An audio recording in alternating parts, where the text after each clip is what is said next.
காலெல்லாம் மாறி போச்சுப்பா. ஜமீனுங்க வீட்டில் இருந்து கஷ்டப்பட நம்ம வீட்டு பொண்ணுங்கள்லாம் தயாரா இல்லை. ஊர்ல நம்ம பொண்ணை பத்தி அவ்வளவு நல்ல அபிப்பிராயம் கிடையாது. மனையில உன்னியோட கூப்பிடு உன் பொண்ண. என்னதான் முடிவு பண்ணிருக்கடி? நீங்களே கேட்டீங்கல்ல அவர் என்ன பத்தி பேசுறத.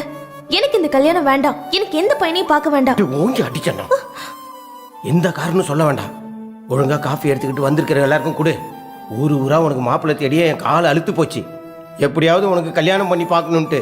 அது தெரியுமா உனக்கு? இந்த துளசி யாருன்னு இன்னைக்கு நான் கண்டிப்பா காட்டுறேன்.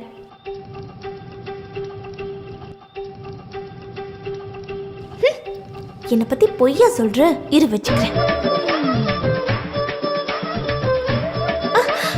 நீங்க என்ன காஃபி குடிக்கவே இல்லையே? இல்ல சிவராமா, சேத்துல கடந்தாலும் தங்கம் தங்கம் தான்ப்பா.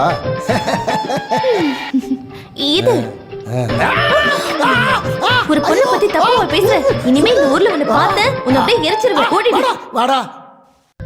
சூரி, நீ இத பாத்தியா?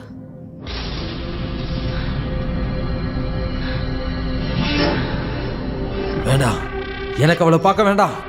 துரோகி, பட்டாளி வீட்டு ஆம்பளைங்களை மயக்கின வீட்டு வேலைக்காரி. அவ இன்னும் வாழ்க்கையில கஷ்டப்படணும்.